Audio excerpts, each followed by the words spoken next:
no volveré, no volveré. Vamos a aplaudir al Señor Jesús. Hermanos, mis amigos, usted que está sintonizando este programa o usted que pasó y vio solo un pedacito, voy a hablar de algo muy importante que sucedió en la vida de Jesús de Nazaret. Cuando en sus días de vida terrena tuvo que hacer una oración muy poderosa, que es una lección que Dios tiene para todos nosotros, porque hay días que nosotros estamos en lo natural.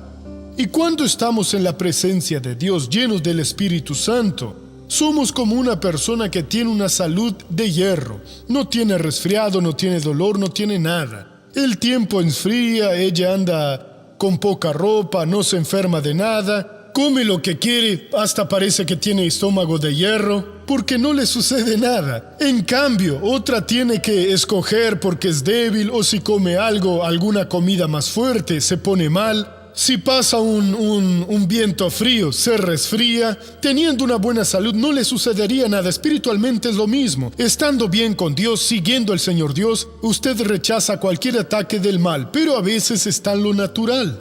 Y viene aquella tentación, viene aquella perturbación, y usted se entrega.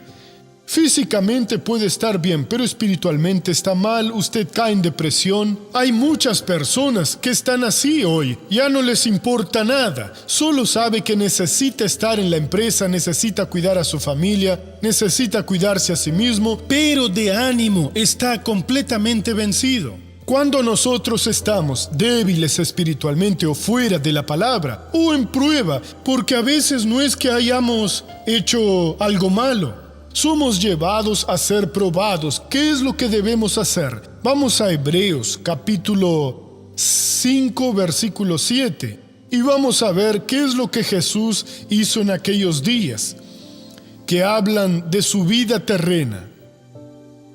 Interesante esa declaración, ¿no? Él estaba en el mundo, estaba igual que nosotros. Él tenía dos naturalezas. Pero él vino como hombre, pero siempre estaba haciendo lo que Dios quería. Pero tuvo su vida terrena. No sé por qué el escritor lo puso aquí. El escritor colocó porque el Espíritu Santo lo mandó. Dice así, Hebreos capítulo 5, versículo 7. Hebreos está al final de la Biblia. Si usted encontró Apocalipsis, es el último libro, capítulo 1. Vuelva unas 10 hojas como máximo y encontrará Hebreos. Está cerca de Apocalipsis. Tal vez sea mejor para usted que lo busque de atrás hacia adelante. Está escrito así: y Cristo, en los días de su vida terrena, ofreció ruegos y súplicas con gran clamor y lágrimas al que lo podía librar de la muerte, y fue oído a causa de su temor reverente. Dos revelaciones aquí que me dejan sorprendido. Jesús tuvo los días terrenales y Jesús temió. Cualquier persona que no estuviera unida con el Señor Dios, ella teme. Porque cuando el enemigo viene con sus amenazas, Él viene con todo. Lo correcto es hacer esto, estar en espíritu, pero si usted está pasando por el periodo de prueba, sabemos que el propio Espíritu de Dios, cuando Jesús fue bautizado, lo tomó y lo llevó al desierto. Fue el propio Espíritu de Dios quien lo llevó, fue conducido por Dios. ¿Para qué? Para ser tentado por el diablo. A veces Dios nos conduce a esa posición en que el enemigo viene a tentarnos.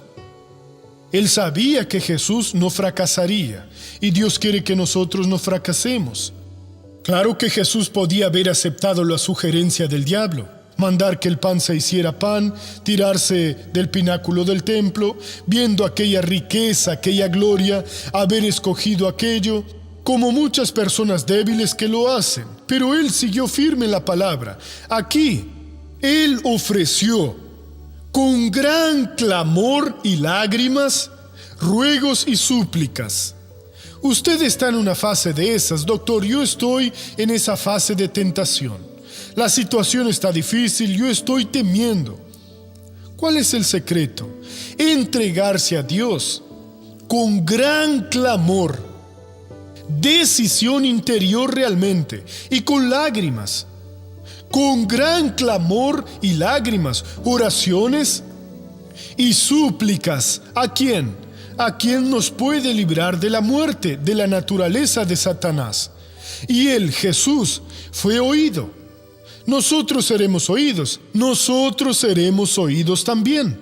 Nosotros tenemos un caso interesante también. Está ya en el libro de Nehemías. Salmo está en la mitad de la Biblia, ¿no? El anterior es Job.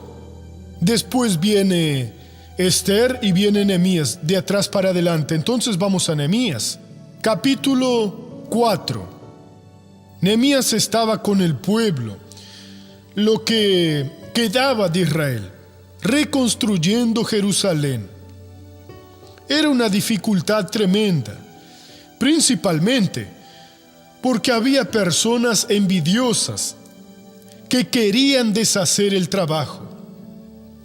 Del versículo 1 hasta el versículo 6, hay algunas personas, hasta da el nombre de ellos. En el 3 da Tobías,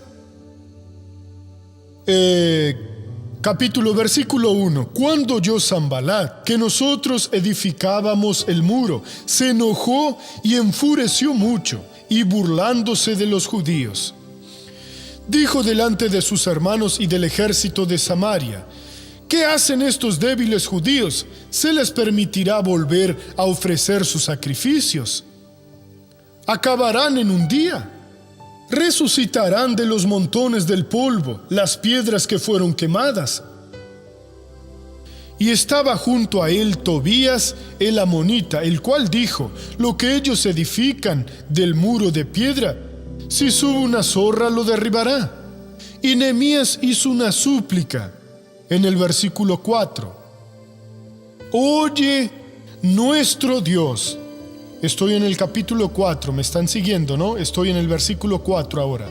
Oye, Dios nuestro, como somos objeto de su desprecio, haz que su ofensa caiga sobre su cabeza y entrégalos por despojo en la tierra de su cautiverio.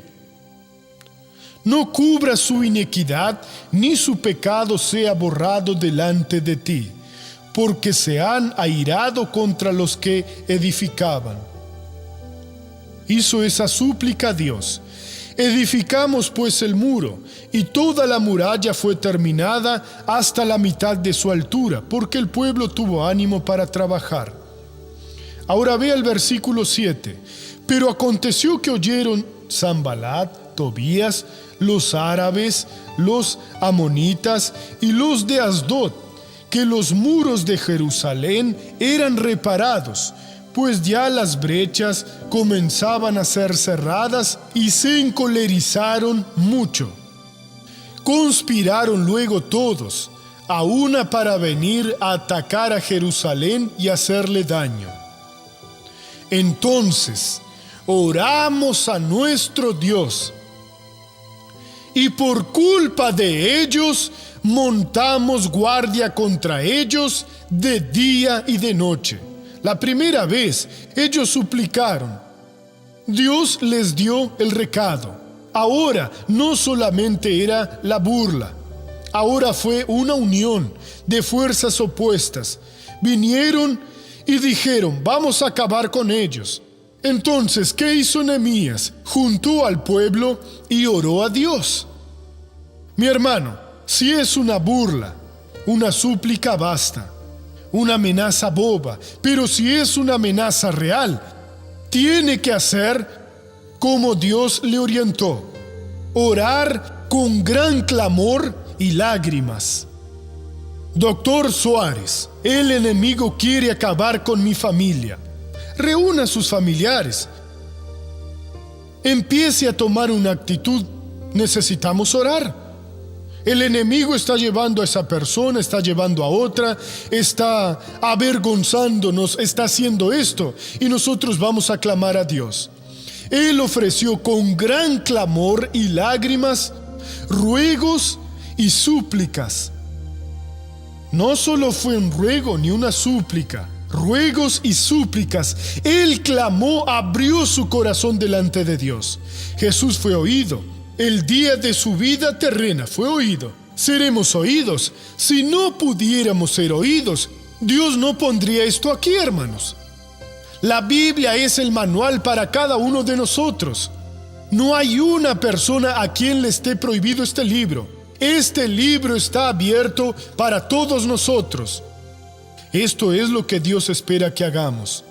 Entonces ellos, ¿qué sucedió aquí? Y decía Judá: las fuerzas de los acarreadores se han debilitado y el escombro es mucho. No podremos reconstruir el muro, o sea, su propio pueblo. Estaba desistiendo. De nada servirá, no tenemos condiciones. Nuestros enemigos dijeron: que no sepan ni vean hasta que entremos en medio de ellos, los matemos y hagamos cesar la obra. Ahora la amenaza era real, acabar con todos ellos. Pero sucedió que cuando venían los judíos que vivían entre ellos, nos decían una y otra vez, varias veces, llegaba uno y llegaba otro: miren, ellos van a buscarlos, van a acabar con ustedes, están armados, están haciendo esto.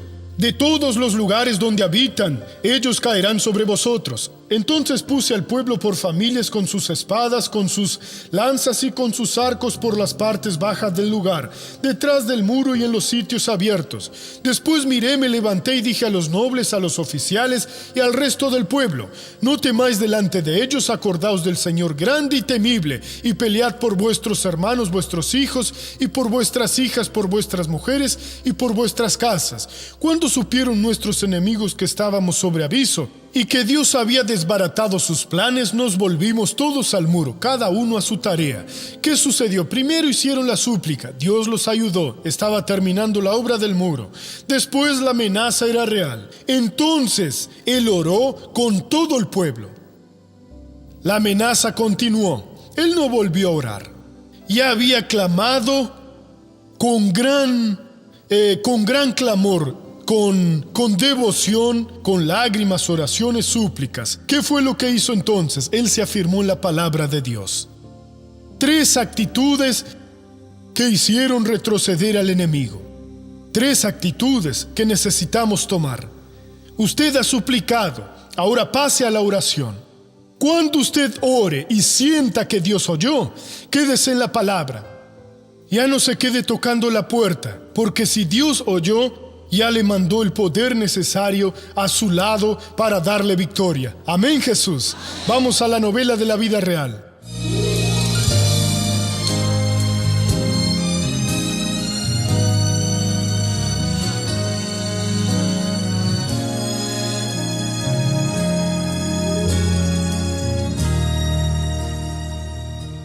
Éramos evangélicos y salíamos, nos casamos, y cuando tuve a mis hijos éramos evangélicos y decidimos venir para acá. Cuando llegamos él se descarrió. Dejé de ir a la iglesia y a partir de ese día empecé a emborracharme y tomar mucho. Todos los fines de semana me iba a las fiestas. Y empezaron las peleas porque salía, se iba con sus amigos y empezaba a tomar, llegaba a la casa muy tarde. Ya no estaba en la casa con ella en los fines de semana. En el almuerzo ella no tenía ningún placer en almorzar conmigo. Y llegaba a la casa y yo lo provocaba, no le gustaba y volvía a salir nuevamente a la calle. Y cuando regresaba volvíamos a pelear y al final me descarrié. Bueno, la situación se complicó demasiado y llegó a un punto que nuestro matrimonio casi se deshace. Llegó un día en el que le dije a él que ya no soportaba verlo más, que le tenía rabia y le tenía mucha. Si me tomaba una cerveza en la casa no me controlaba más, tenía que ir a la calle. Y cuando salía llegaba muy tarde de la noche y era cuando surgían las peleas. Mis hijos sufrían mucho. Y con el pasar del tiempo mi sobrina empezó a pasar por aquí para ir a la iglesia porque ella también empezó a ir a la iglesia y cuando pasaba me invitaba a ir a la iglesia. Y decía, dejémoslo para el próximo domingo. Y así iba una vez y otra no. Y le dije que ya no le invitaría más. Y me dijo, mira, no digas eso, tienes que invitarme todos los días. Si no, ¿cómo iré a la iglesia? Y le dije que decidí hacerlo distinto, que empezaría a orar por ella. Y de esa manera empecé a acompañarla a la iglesia. A partir de ese momento sentí un cambio en su vida. Llegaba de las fiestas y no peleaba más. Me trataba muy bien.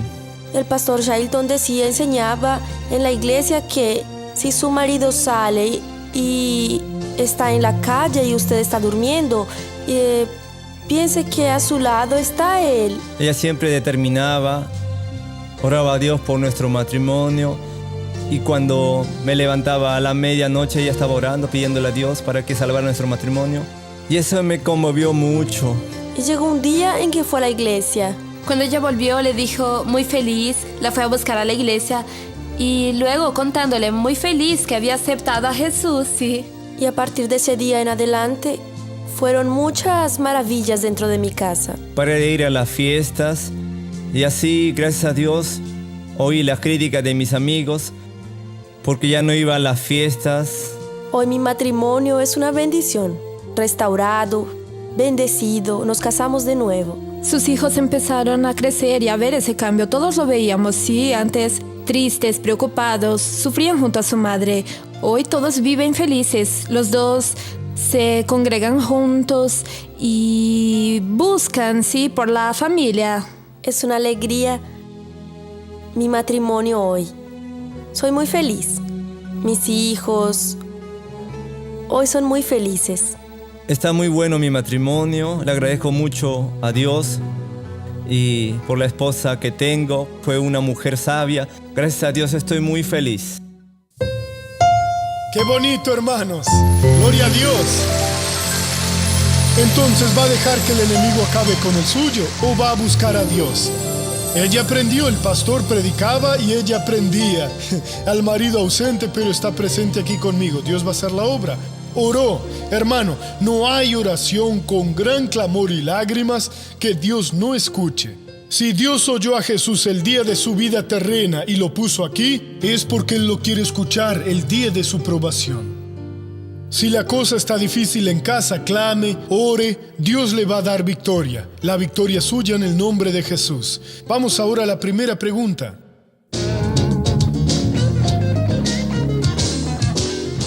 Doctor, ¿cómo se recibe el Espíritu Santo? El Espíritu Santo se recibe como cualquier otra bendición, solo que hay algunas condiciones. Si usted aún no es convertida, no puede recibirlo. Jesús dice, el Espíritu que el mundo no puede recibir. Solo la persona que se pasó a la fe de Dios puede recibirlo. Nosotros no recibimos al Espíritu Santo tampoco. Nosotros somos bautizados en el Espíritu Santo.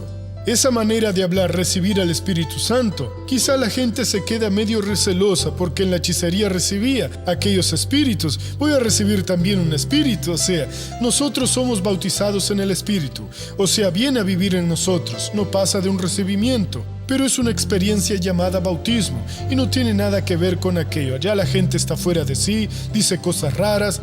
Con el Espíritu Santo usted está más lúcido de lo que nunca estuvo y habla inspirada por Dios. Y nosotros necesitamos de ese poder. Segunda pregunta. Doctor, ¿es posible que un niño sufra una posesión maligna? Si fuese así, ¿cuáles son los indicios? No podemos creer ahora que todo es posesión. A veces el niño es mal criado, o sea, usted lo educó mal. No quiere decir que él se está portando mal por sí. El padre es el que educa. Por ejemplo, en mi casa nacieron 5 niños. Ellos nunca hicieron desorden en la iglesia. Les enseñaba a ellos, mira, si tú vas a la iglesia, compórtate, vas a sentarte al lado de tu madre. Hasta le pediré al pastor Jaime que deje la escuelita. La iglesia siempre está llena, es difícil, ¿no? Jesús, ayúdanos a construir el gran templo. Hay iglesias que prohibí niños con más de 5 años en la escuelita. Porque creo que los niños de 8 años ya saben lo que sabemos nosotros de la vida. Y se queda allí. Después no es alimentado con la palabra. Entonces, pero se queda con aquella histeria. Por malcriados, a los míos les decía: si haces desorden, voy a ponerte a mi lado en el culto, todo el tiempo con las manos levantadas. Y lo haría de verdad. Así se quedaba quieto, le decía: porque es la casa de Dios, tienes que oír, etcétera. Le explicaba, y gloria a Dios. Ahora el padre que no le enseña a su hijo le deja hacer lo que quiere. Ya desde pequeñito, dale una bofetada a mamá. Y el paciencia, hermanos, ¿verdad? Enseñemos las cosas correctas. Hay niños escupiendo en la cara de los otros y se pone muy rebelde.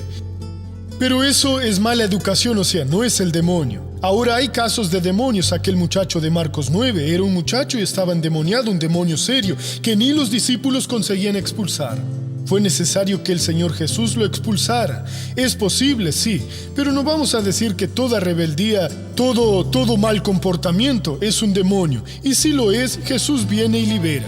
Vamos a orar ahora, hermanos. Sigan de pie, por favor. Vamos a entrar en la presencia de Dios.